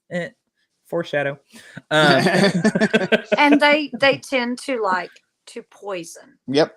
And that is, and most of the previous females that are indeed serial killers, they use poisons because their nature, they're less likely to be, oh my goodness, they just had a horrible stomach ache and I'm trying to make them better, but they just died. It also removes a bit of suspicion if suddenly somebody gets sick and I'm sitting here and I've been feeding them soup, I've been trying to get them well. It's actually a smarter way to kill. But let's figure out what's in that soup, Carol. So while on death row, Aileen had ample time to attempt to appeal her case. First, she claimed certain documents and information were withheld from her during pretrial discovery, contrary to the rule of law. This was untrue, and on this issue, the court upheld the ruling. Second, Wuornos argued that the Williams rule, where they could bring the other related crimes forward to establish a pattern, was presented and unlawfully prejudiced her case. It did not, and on this issue, the court upheld the ruling. Third, Wuornos stated she had been tricked into confessing, which was the recorded conversations with Ty, and in doing so had violated her right to counsel. Court actually found she waived her rights contrary to advice from counsel both before and during the first confession and latter. So they upheld the ruling. Fourth, her issue was that trial court improperly denied a change of venue and allowed jurors to be chosen contrary to law. This was false, that the court found, and they disagreed. All jurors said pretrial publicity would not impact their decision. Fifth, she had stated the jurors were not instructed properly on court definitions of improper, quote, doubling, which is charging someone twice for the same charge, and, quote, cold and calculated premeditation. Court also disagreed, stated that her crimes did in fact establish, quote, cold, calculated, heightened premeditation without legal and moral justification. Sixth appeal, she said the death penalty was wrongfully imposed. Court disagreed, stating her crimes were heinous, atrocious, or cruel beyond a reasonable doubt. And finally, seventh and eighth, Wuornos stated that the court should have granted a judgment of mistrial and should have found the death penalty unconstitutional. The court disagreed. Now, I will say there was some struggle, I think, around this time about the death penalty being unconstitutional. So that's where that kind of kicks in. She even goes on to write a petition about her mistreatment by prison guards who abused her, and every single instance was struck down, and the court upheld the decision ultimately. So after her appeals run out, Aileen Wuornos, she just basically gave in, and she became steadfast in how she felt. She's been quoted as saying, quote, I robbed them and I killed them as cold as ice, and I would do it again, and I know I would kill another person because I've hated humans for a long time. She writes the Florida Supreme Court in 2001, stating, quote, I would prefer to cut to the chase and get on with the execution. Taxpayers' money had been squandered and the families have suffered enough. I remember that being broadcast on television. I remember hearing that because I'm sitting here going, holy cow, she's trying to like hasten her own death? Yep. Well, she doesn't like not being in control. That's exactly what it is. That's exactly what this boils down to. Absolutely. Because when she's on the stand, she's very forthcoming. She's very grandiose. You can't shut her up. When she gets sentenced by the judge, she calls him a motherfucker because she's not in control at that point. She appeals so many times. Yeah, like she appeals God knows how many times because she's not in control. She wants to control her fate. She wants to control her destiny, but it's tied up in court. You can't do that. And then at this point, it's just like, well, if I'm going to die, I want to die by my own. I want to. Yeah, the way I want to. Exactly. So it's a control issue. It's not anything other than that. Well, in a bold move to basically, as I see it, get on with it, she ended up firing her attorneys, opposed appeals made on her behalf, and in a letter to the court explained that she wanted to, quote, waive off the remainder of my appeals since I've come clean. All were in flat murder to rob. There we have it. However, there had been two groups that had stepped forward to make an appeal on Wuornos' behalf, which were the appeals that she opposed, in order to halt her execution due to incompetency. And one of the requests from the Florida support group, they argued that Aileen was not fit to receive the death penalty and that she was, quote, borderline psychotic. Good old Governor Jeb Bush had to step in at that point, and he issued a stay of execution until a mental examination could be done on the basis of competency. This is fascinating. There's another one of my inflections for you. So what was interesting to me on this subject was the contradictory statements made by different psychologists. Some of the actual summarizations from psychologists that I read concluded Aileen Wuornos suffered from borderline personality disorder and delusional disorder persecutory type, meaning she had a mental disorder which was characterized by unstable moods, behavior, and relationships with persistence in beliefs or an altered reality, believing something or someone is mistreating, spying, or attempting to harm her despite evidence to the contrary. Basic paranoia. Yeah. Yes, exactly. Many noted that while on death row, she had decompensated, manifesting a full-blown paranoid delusional system. She believed her food was being poisoned. She believed her former attorneys and present lawyer were in a conspiracy against her. She believed there were electronic pressures which were targeted specifically towards her. No further definition on that. She believed sound waves were interfering with her ability to think and write. I know what those electronic pressures were. She was thinking that there were some like tones and announcements that that was used as a form of mind control for her to get her to say things she didn't mean to say or that weren't her thoughts. So that was what because like there would be announcements or there would be bells to, that kind of thing, to wake up in the morning and go to bed, lights out, that kind of thing. She thought those were the electronic pressures and that it was a form of mind control. They were trying to brainwash her. Makes sense. I looked for that for hours. I am not going to lie. So thank you, Shelley. I remember that from watching that in the news thing on her. Okay, good to know. Well, psychologists also noted there was a presence of paranoid ideation, delusional disorders, impairments in her ability to rationally participate. She was troubled by fantasies, paranoid distortions, idiosyncratic perception, or fantasy productions, and had a pervasive sense of anger which interfered with her attention and cooperation. Clinical testing also identified the presence of schizophrenia or schizoid spectrum disorder. There was a lot of emphasis put on her childhood and her upbringing that accounted for most, if not all, of these symptoms and mental health issues, but there was a contradictory statement made during the trial. Barry Wuornos, that would have been the biological uncle, adopted brother, testified for the state, and he said, quote, "The family had a normal lifestyle and was a straight and narrow family. Their father was someone who would lay down rules, but was someone you could look up to. He testified that Aileen was spanked from time to time, but he never saw their father beat her. The discipline may have become tighter when Aileen was around 10 years old," he stated. He did testify, however, that Eileen's biological father, which was Leo, was abusive and, quote, "a criminal type." So the only moment of remorse, if you will, was during one of these sessions when she felt relief that the electric chair had been abolished in the state of Florida. That was the only remorse in all these psychological testing. So what I found really interesting, though, was throughout all of this was that out of all the examinations over, I believe it was 13 years, 2 of the psychologists actually found her incompetent to move forward.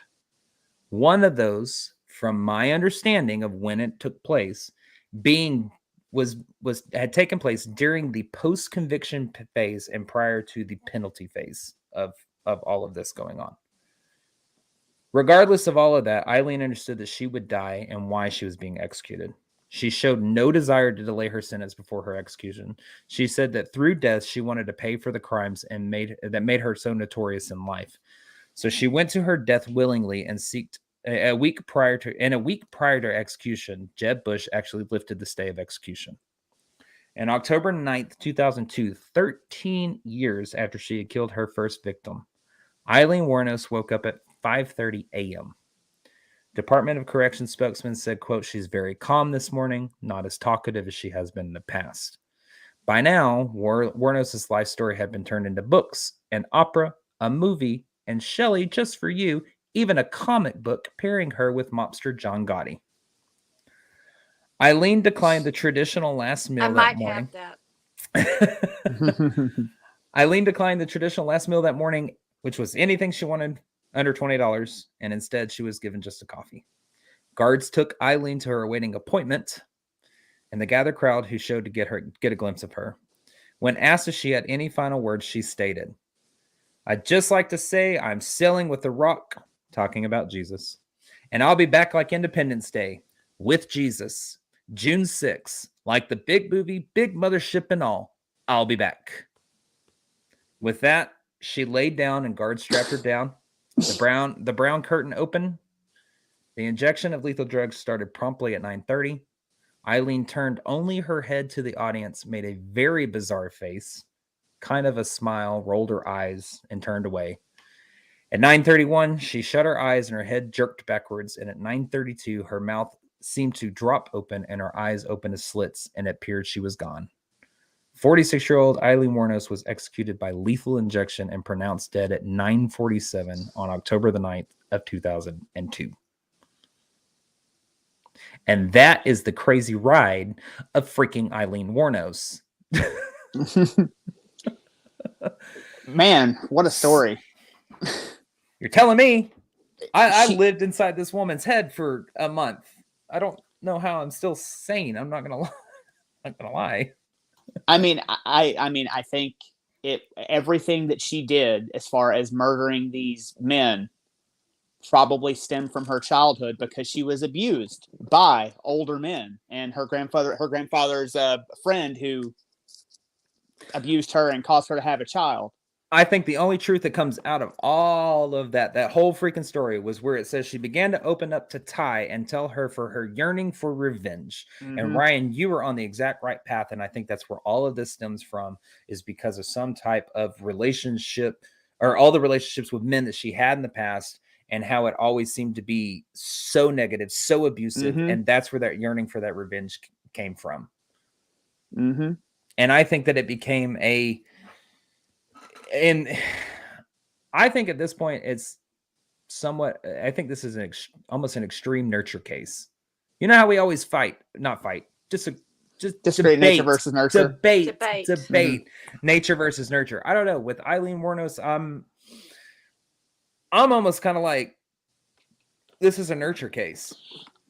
I mean, I'm with you on that. I think that, you know, they said the only thing about her in her childhood is she did have a temper. But that temper did not alone would not cause her to murder several people that fit the same profile.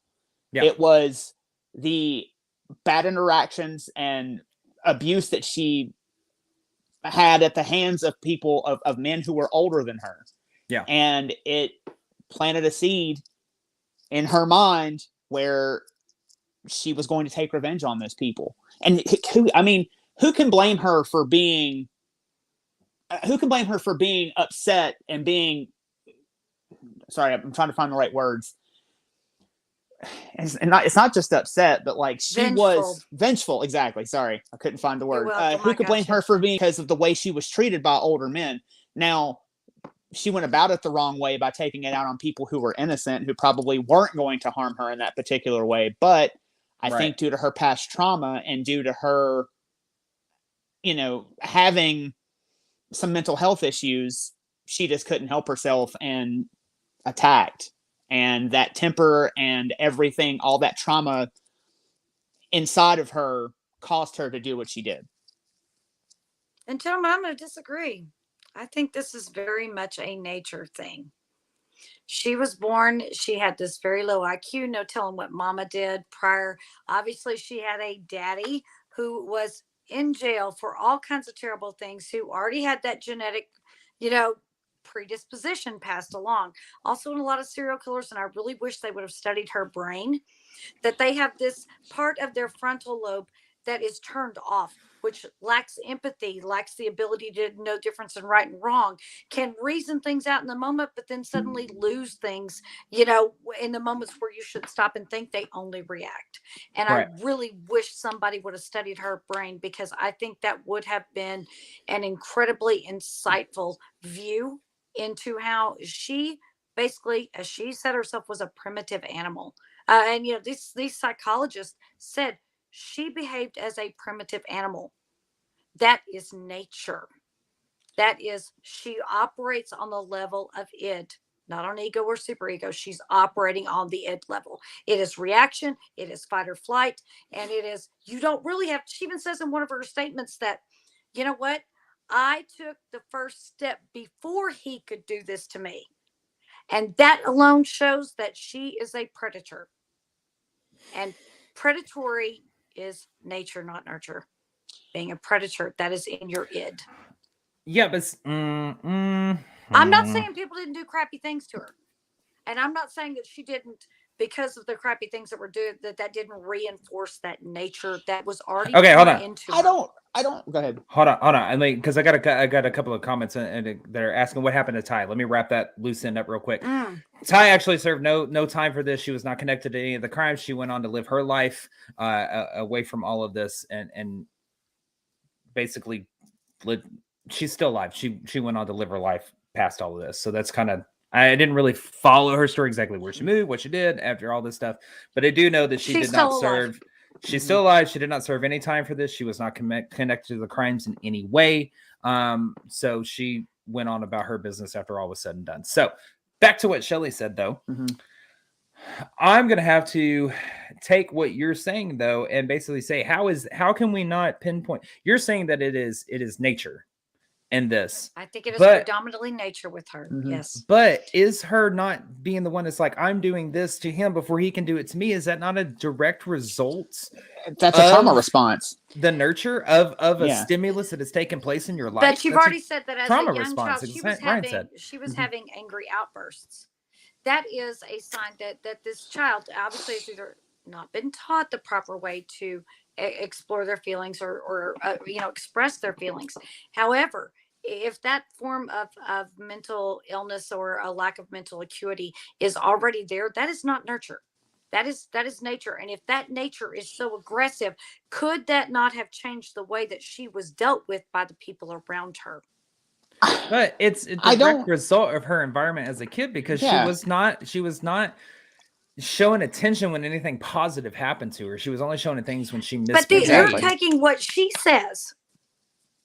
You're not, I mean, you've got brothers and sisters here. And again, I am all about, if you are somebody who's a victim, I get it. But I'm going to tell you right now, this woman cried rape when there was no rape there. Was she raped probably as a prostitute at some point? Yes, she probably was. But I have a big issue with women who tell stories about sexual, abuse. Oh God, me too. I have a huge problem with that. And I'm going to tell you right now, she was a predator. She was a predator, I think, from the day she got here. I don't before we go any further on this, let one thing we can all three agree on this. This woman was, I'm sorry, she's a piece of shit. Okay. Oh yeah, absolutely. I'm just gonna flat out fucking say it, because what she did in the story, Shelley, I agree with you. In the stories that she told and all the shit that she tried to stir up and all the crap that she put people through, that's some bullshit. I don't agree with that shit at all. But and just we talk about this on every serial killer podcast, is this nature versus nurture? We're just trying to make points of where this all could have stemmed from. So don't want anybody thinking that we're not making excuses for God, please. No, not at all. No. At all. We are just trying to get down to, this is a fascinating subject of serial killers and the study of their brains and how they function. And I'm going to say this too. I get real tired of everybody blaming their mama, their daddy. There are plenty of people that have rough starts, that have terrible, terrible, awful, horrendous things happen to them as children, and they don't come out to be Aileen Wuornos. That is something in the nature. We had something in her nature. Paul Kawaja actually said the nurture triggered the nature. That I might be able to get on board with. I'm going to say the nature with all the outbursts and everything is what triggered how people around her behaved. Because if you were this quiet, perfectly behaved little child, there is people would be like, oh, they're quiet. Oh, they're shy. But you have one that wants to run at you, that wants to give you angry outbursts, that wants to scream and yell and throw temper tantrums. That child is more likely to be spanked than the child who sits quietly and doesn't move. She was already this rambunctious, forward, aggressive child. And that very well could have determined how she was treated. Not that it's her fault, because the adults are the adults and they're responsible for their actions. But I get real tired of everybody blaming mama and daddy because, my life sucks because my mom and dad sucked. Oh, fuck off and grow up. You have choices. You do. You Quit do. blaming your mom and dad. Ooh, y'all got me all here. I gotta turn my ceiling fan on. Shit. I'm saying you do, but there are things that, I mean, some people, I don't know, maybe are more, and I don't mean to misspeak or anything. Maybe some people are more equipped to handle certain traumas, and I don't God know knows, anyone that's God equipped knows, to handle nobody things deserves. some of the awful hang things on, that some people have said had done to them. hang on.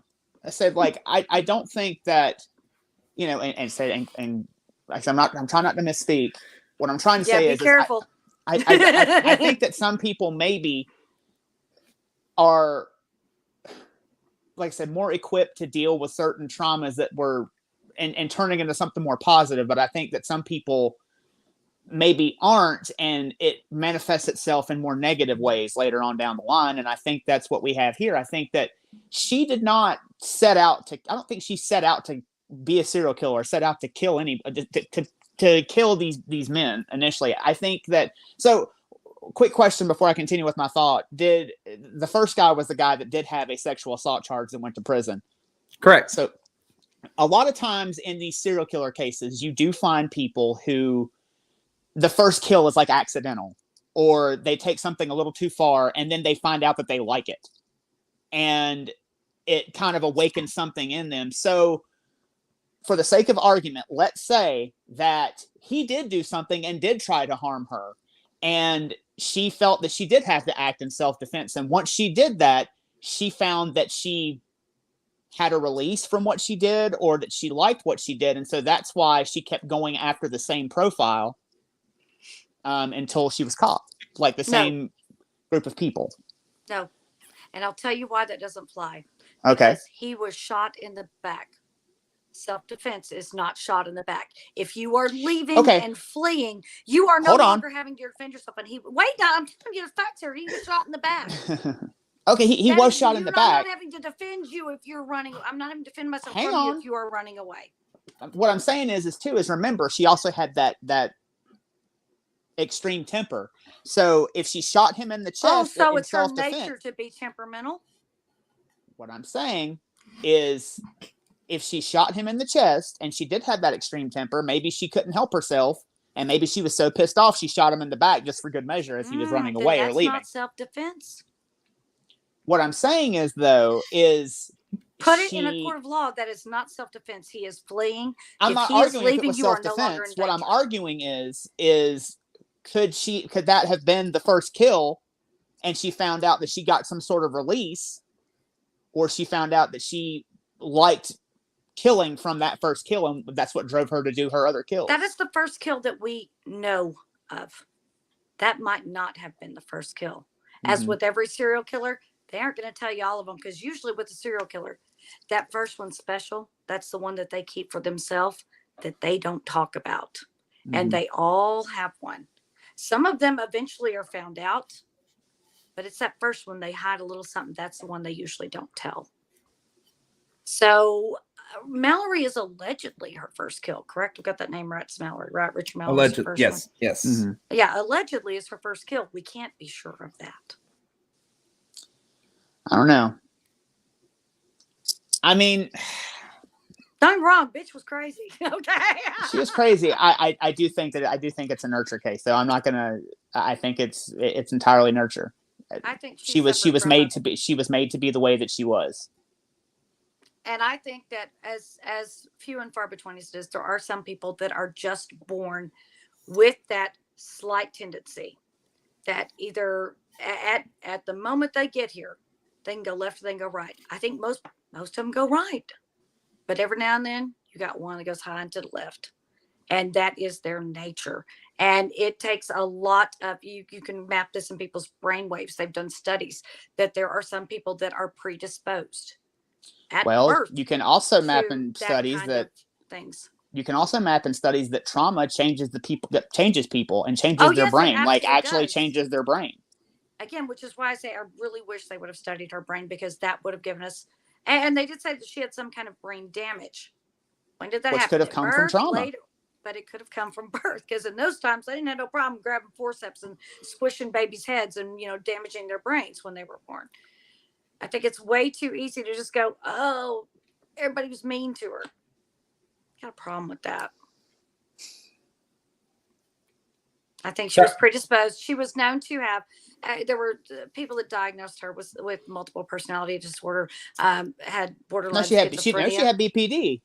Like, wasn't that what deal? Like, she had BPD. No, also, they had said that she had borderline multiple personality disorder. That is another diagnosis she received. She said that. Now, again, multiple personality disorder, I get it. It's very hard to prove. Okay, just so I know that I'm being factual here, Blake, did she only have BPD or did she have multiple personality as well? I can't remember. I just want to make sure before. It was borderline personality disorder. Okay, she only had BPD. You better go back and look at your notes because you said multiple personality disorder too. I did not. That she was diagnosed with that at some point. I did not. Okay. I've then gone over those notes Shelley's 30 gonna times. go file. I think that's right. But she also was labeled as paranoia schizophrenic as well. Correct. Okay. Well, so there was that diagnosis. Yeah, there's definitely mental disorders. There's a litany of brain disorders, mental illnesses, and that's what makes me think that this is more nature. This was something that was already wrong in her brain. Okay, there was something wrong. Well, let's say this. Like I said, what Paul said. What if it was these mental illnesses coupled with the trauma that she experienced during childhood that made her the way that she was? So that still starts off as nature problem in the brain. But there was nurture as well, because she could have gone through her entire life not experiencing any of that and been just a regular person. But because she had, if she was born with these mental health issues, and it was coupled shut up and it was coupled with the trauma she suffered in childhood, there is a nurture aspect to this. And the trauma she allegedly suffered is what is reported by her,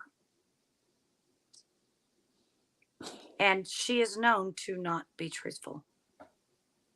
Well, I mean, how do we know that her siblings are telling? I mean, maybe the siblings are telling their truth. Maybe the siblings didn't see the abuse that she had when she was growing up. It all comes down to the credibility of the witness, and the witness is not credible. I don't know. I think there is a nurture aspect of this whole thing. I definitely agree with you. There is partly a nature aspect, but I think there's a nurture aspect as well. You can I think it's like with most serial killers, you can't say one or the other. There are human beings are complicated. They are extremely complicated. You know, I could be born with a predisposition to like the color green, but you know, it doesn't mean I'm going to wear a green shirt every day. But if I was like conditioned to wear a green shirt every day, I don't know. Your analogy isn't making any sense to me. If I like the color green, I like the color green. Nobody's going to make me like red better. I mean, somebody could. No. If I like the color green, I like the color green. If you like cats rather than dogs, you're probably always going to like cats better than dogs. Mm-hmm. But you can be conditioned to like dogs as well. Doesn't mean I don't like cats. You can't change the fact I like cats better. I can like them all. But if my cat's my favorite, then a cat's my favorite. You're not going to change that. Well. And on that note, I'm going to need you to stop filing your fucking nails and do something over there. This is what I like to do. Is just gonna put this right here and just walk away for a minute. Yeah. It's been a minute since we two had y'all two wrapped up in a debate. I think it's nature. I think it's nature and nurture. Nature final verdict. Let you give your final thought. Go ahead, Blake. My final thought. I've already said my piece. I wasn't getting into it, y'all two. I think that this is a nurture case. I think that it is, but I do think I will get on board with what Paul said earlier in the comments that the nurture triggered the nature. Mm-hmm. Isn't that what he said? I gotta go look at the comments again. Correct. The nurture triggered the nature. Mm-hmm. Nurture triggered the nature. That I can get on board with that. I think this is more in the nurture category than it is the nature category, because I think that that her upbringing, being brought into a world where she wasn't really even wanted to begin with, led to another adopted set of parents who didn't really want her. There was discipline in the house. Whatever the severity of the discipline, that is up for debate. But we do know that from even the adopted siblings that there was discipline in the house. Now, There's also other kids in the neighborhood, kids and all that kind of stuff that kind of lend stuff into what the childhood home was like. So I give that a little bit of credence there. I think this is a nurture case. I think that what ended up happening at 14 was so traumatic for her that she was sexually assaulted by a friend of the grandfather's, had a baby, and an unwanted pregnant, maybe not unwanted, but what am I trying to say? Unexpected pregnancy from it. I think that led her down this path. She talked to Ty, and that was Ty saying that she talked to her about the yearning for revenge. And I think it was in that moment that the yearning for revenge was born. And so therefore, I think I could get on board with the nurture triggered the nature. Do I think that people like this are have a predisposition to this type of like mental capacity, stuff like that? Yeah, I do. I think that there's enough psychology behind it that relates to that. So I think it does have to be on some, level within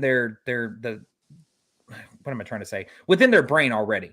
So I'm going to go with Paul on this and say that I think the nurture triggered the nature. So, but I think it leans more heavily into the nurture category than it does into the nature category. That's my final verdict on it. I'm with you 110% on that. I think that, like I said, there is some aspects of nature, but I think it's more so nurture than it is nature. I mean, just look at the track record, look at everything she experienced growing up, and look at the victims. You can draw a direct line from her childhood to all of her victims. Yep. So I definitely think it's a nurture case more so than a nature case. Shelly? And I think it is 100% in the beginning nature. I don't think the nurture helped. I do think she had a lot of really crappy things happen to her. At 14, she was out of the house. So I think that everything she did, she became a predator. She became a hunter. At that point, she was making choices to be who she was going to become, which is a woman who died on death row for the murder of many men who she robbed, who she even frightened a police officer because he was worried about what she'd do to him, with good reason, because there was something not right in her mind. Her nature was messed up. So we're going to walk away from this one and agreeing to disagree. So, Blake, why don't you tell them everything that they got to know? Awesome. Cool. We got a little bit of time for some announcement and a couple of shout outs. We want to give a quick shout out to Broadhead Manor in Wisconsin and the Old Park Hotel in Ballinger, Texas. If you've watched any of our past episodes, we have had those honors of these the owners of these locations on our podcast as special guests. Shout out to Dan and Connie LaFave with Old Park Hotel and Bill Walter, #SirSexy with Broadhead Manor. These people are amazing individuals, and they're attempting to restore their locations so that groups like ours can continue to investigate them, as well as be able to host gatherings like Paracons, charity events, stuff like that. They're looking for a little bit of help in doing so. In the footer of all of our episodes, and we will post this on our social medias as well, you're going to see 2 links to GoFundMe's that are set up for these locations. If you have $1, $5, $10, whatever you can donate will help in the preservation of these locations so we can continue to enjoy them. Speaking of Old Park, in 10 days, on May 12th through the 13th, we will be speaking at West Tex Paragon in Ballinger, Texas. They've got an amazing lineup of speakers, including John Zaffis, the Kling Brothers, Natalie Jones from Paraflix Paranormal Plus, as well as many others. We will also be doing a special screening of the ScareNetwork.tv original documentary, Old Park, that we were featured in, which is one of the craziest weekends we've had at Old Park. So come out and enjoy that with us this next weekend, and let's have some fun. And lastly, on these Paracons on July 14th through the 16th, you can catch us in Kansas City, Missouri, speaking at Metacon. They are also going to have a great lineup of speakers, paranormal and metaphysical speakers, as well as 40 plus vendors and over 30,000 square feet of shopping, fun, and healing. And then just for our group, remember that tickets for another 2-night Old Park Hotel investigation with us are currently on sale. There are only 4 tickets left available. That's it. Old Park is one of those. When we sell out, we sell out. We cannot open anymore. There's no more beds. That is October 6th to the 7th, and we're going to be opening up the old Runnels County Jail across the street for that one. Same price as the one in April if you went with us, but with 2 locations this time, and we definitely expect it to sell out. So make sure you're following our Eventbrite page so you can be notified when those tickets and those events like that go on for sale, because we have a lot more that we're going to launch later this year. So we're going to get all of that out on our social media pages and all that stuff, so make sure you check out those GoFundMes as well. Make sure you're following us across all social channels to stay up to date on all the exclusive content we have coming later this year. We utilize different channels to promote different content. So if you're only on one channel, you're only getting a fraction of the content available. Find the Linktree link in the description of our episodes or in the About Me or Bio sections and be taken directly where you want to go, including our public events and Patreon page, and including our Patreon for just $5 a month. You instantly unlock 100 additional Patreon exclusive videos and growing, which includes our pre and post broadcasts, Paracon speaking events, first dib at public event tickets, and up-to-date information on date, times, and locations of where we'll be and what we'll be doing. We reveal everything on Patreon. Yeah, way too much. Way too much, yeah. Make sure you leave us a review as well wherever you can. The more you review us, the more we're pushed out to reach even more people, which will in turn allow us to bring you more and more content. And as always, any questions, comments, or stories you'd like to share, those can be submitted to us at the evppod@gmail.com. That's THEEVPPOD@gmail.com. Go to YouTube, press that subscribe button, and as always, like, share, and subscribe. Well, y'all, thank y'all so much for joining us for another weekly episode of Everything Vaguely Paranormal. For myself, my name is Blake Smith, and as always, my partners in the paranormal, Mr. Ryan Roberts, Miss Shelley Pruitt, and in the green room, we have our producer, Miss Brittany Henderson, pressing all the buttons and making us look fabulous. And with that, as always, we will see you next Tuesday. Bye, y'all.